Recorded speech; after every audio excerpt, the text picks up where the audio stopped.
Hi everyone, मैं प्रिया और अपने चैनल पर आप सभी का स्वागत करती हूँ। देखिए दोस्तों, कल मैंने लास्ट वीडियो में आपको बताया था कि किन कारणों से महाभारत का युद्ध हुआ था। ऐसे कौन से 4 कारण मेन थे जिसकी वजह से महाभारत युद्ध हुआ। और आज हम बताएंगे कि जो युद्ध का 16वां दिन है ना, जहाँ पर कर्ण की मृत्यु हो जाती है और उसके बाद जो नए सेनापति बनते हैं वो शल्य को बनाया जाता है, कौरव सेना का नया सेनापति, है ना। चलिए, तो आज हम आपको 16वें दिन का रहस्य बताएंगे कि महाभारत के युद्ध में एक्चुअल में क्या हुआ था। तो देखिए, 16वें दिन कौरव सेना का जो नया सेनापति राजा शल्य को बनाया गया। धुरंधर महारथियों में अब केवल शल्य ही एकमात्र ऐसे योद्धा बचे थे जो कौरव सेना का नेतृत्व कर सकते थे। वह अपनी वीरता तथा युद्ध नीति के लिए विख्यात थे। धनुष बाण व तलवारबाजी के साथ साथ वह एक अच्छा गदाधर भी था। सामने पांडव सेना पूरी जोश में खड़ी थी। जैसे जैसे कौरव सेना के योद्धा मरते गए थे, वैसे वैसे पांडव और उनकी सेना का मनोबल ऊंचा होता गया। अतः युद्ध का बिगुल बजते ही पांडवों ने शल्य पर आक्रमण कर दिया और देखते ही देखते घमासान युद्ध होने लगा। फिर क्या, सूर्यास्त होने के कुछ ही देर पहले युधिष्ठिर एवं राजा शल्य में कटार युद्ध होने लगा। युधिष्ठिर ने मौका मिलते ही शल्य पर एक ऐसा वार किया कि उसी दिन उसकी जीवन शैला समाप्त हो गई। शल्य के मरने के बाद दुर्योधन के जो भाई अभी तक भीम के हाथों से जीवित बचे थे, वे आगे बढ़े। उन सब ने मिलकर भीमसेन को घेर लिया और चारों ओर से उस पर बाण की वर्षा करने लगे। मगर वज्रदेह धारी भीम उससे जरा भी विचलित ना हुआ और एक एक करके उन सभी को मौत की नींद सुला दी और दुर्योधन को युद्ध के लिए ललकारने लग गया, जिसके हृदय में प्रतिकार की ज्वाला आज भी उसी तरह धधक रही थी जैसे द्रौपदी के चीर हरण वाले दिन धधकी थी। युधिष्ठिर और द्रौपदी के अपमान के क्षण उसे उकसा रहे थे और वे दुर्योधन की जंघा तोड़कर अपना प्रण पूरा करना चाहता था।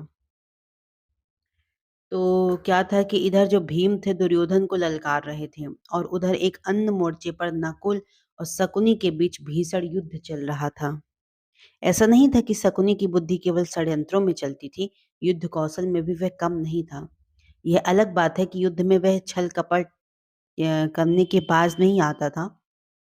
कहते थे कि अपने छल कपट युद्ध कौशल के दम पर उस वह नकुल पर हावी होना ही चाहता था, तभी उसकी मदद के लिए सहदेव आ जाते हैं।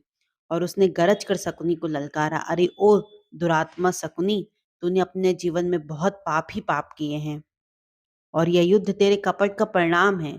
तू ही कौरव वंश के विनाश का कारण है। आज मैं तुझे यमलोक पहुंचाकर ही दम लूंगा। फिर क्या, ऐसा कहते हुए शकुनी ने ऐसा कहते हुए सहदेव ने शकुनी पर एक घातक बाण छोड़ दिया। बाण सीधा शकुनी के कंठ में जाकर लगा और उसकी गर्दन कटकर एक दूसरी ओर जा गिरी। इस प्रकार कौरव सेना योद्धाओं से विहीन हो गई।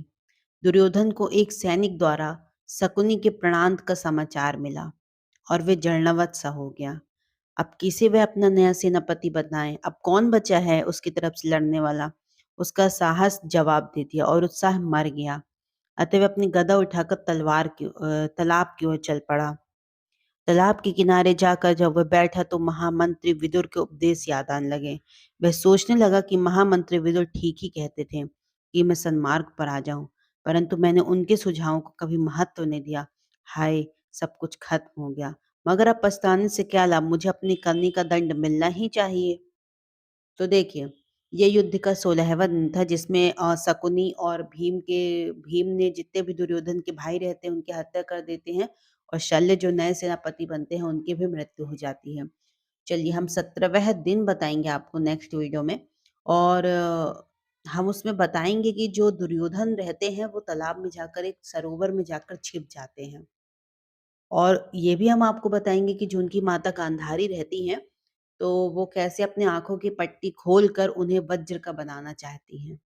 चलिए, तो देखिए दोस्तों, ये सारी बातें हम नेक्स्ट वीडियो में बताएँगे और महाभारत के बहुत ही अभी सुंदर-सुंदर बहुत अच्छे-अच्छे रहस्य बचे हैं दोस्तों, वो हम आप सबको बताएँगे। चलिए, तो जो महाभारत का युद्ध होता है वो 18 दिन तक होता है, जब तक दुर्योधन की मृत्यु नहीं हो जाती है। और जैसे ही दुर्योधन की मृत्यु हो जाती है, उसके बाद जो अश्वत्थामा रहते हैं, वो पांडवों के पांचों पुत्रों को सोते वक्त मार देते हैं। वो भी हम आपको बहुत डिटेल से बताएँगे। तो देखिए दोस्तों, आई होप आपको वीडियो बहुत पसंद आया होगा। ज़्यादा से ज़्यादा हमारे इस वीडियोज़ को शेयर करें और हमारे चैनल को सब्सक्राइब भी करें दोस्तों। Thank you so much. जय श्री कृष्णा, जय श्री राम।